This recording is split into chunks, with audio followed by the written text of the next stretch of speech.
One question we get asked all the time is, what camera should I buy? Before you reach out to your photographer friends, you need to ask yourself a couple of questions first. The first and main question is, what do you want to shoot with your new camera? Are you shooting portraits? Are you shooting photos of your baby, your dog? Do you want to go up on a mountain and shoot photos and videos of snowboarding? Or do you want something that's small and compact that can fit into your purse? I can't really give you the exact answer on what camera you should buy because my needs for camera gear is completely different or might be completely different than what you need. We're gonna do a complete video on what's in our camera bag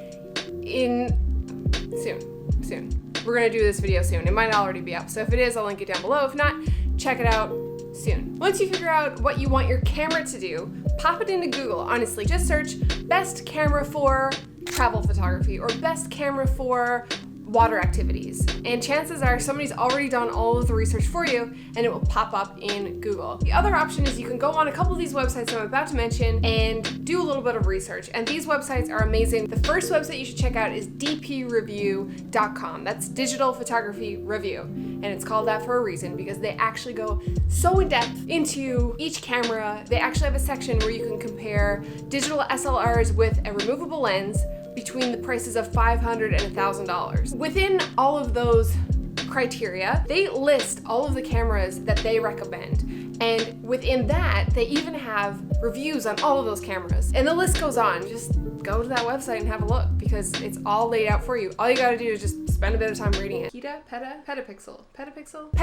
is another really good website. They don't go as in-depth into reviewing cameras as DP Review does, but chances are they've reviewed it, they've tested it out, and they have recommendations for you. So I'll leave all the links to these websites I'm talking about in the description box. Sometimes it's hard for us to recommend certain gear because our shooting style is so specific. The things that I have may not necessarily be right for you, but things like mics, tripods, lighting, we can recommend a couple of things there, but I'll outline all of that in our camera bag video. Another great resource is fredmiranda.com. They have a whole forum where they talk about gear. They also have a buy and sell section, which is great. Some of the things that I've bought in the past have been used gear. So you don't need to spend thousands of dollars on full price gear as long as it has all the settings and features you need. Like I want the Canon 5D Mark IV, but I can't afford it, so I bought the Mark III. So it's something to consider if you're on a budget. Some frequently asked questions. Should I buy the kit lens?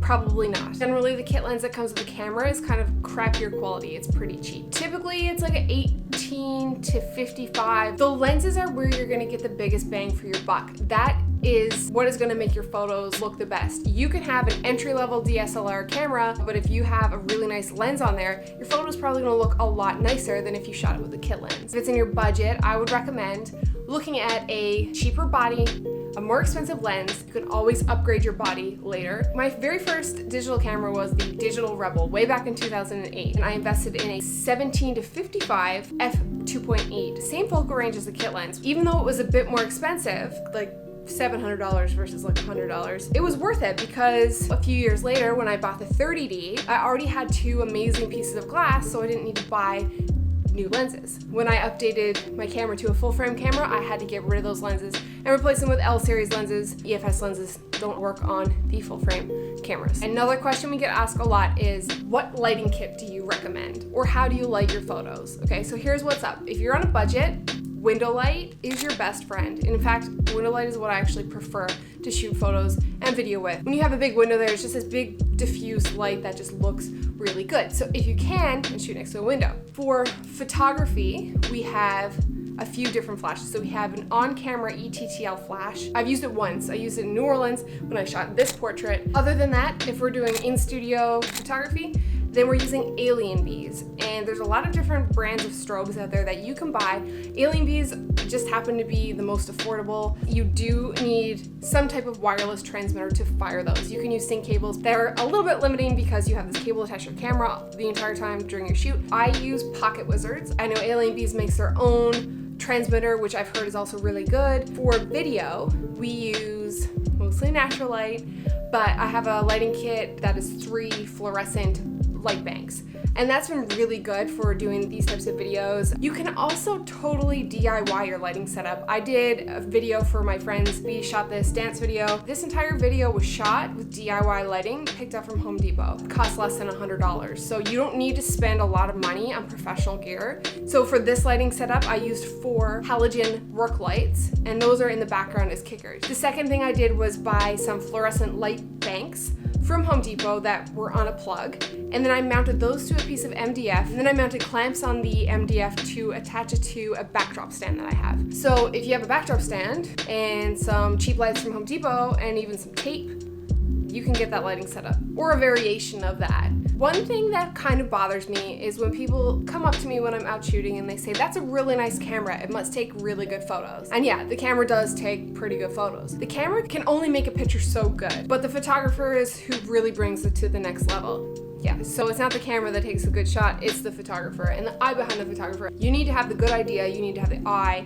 and the technical proficiency to take the photo, and the camera just doesn't take a good photo on its own.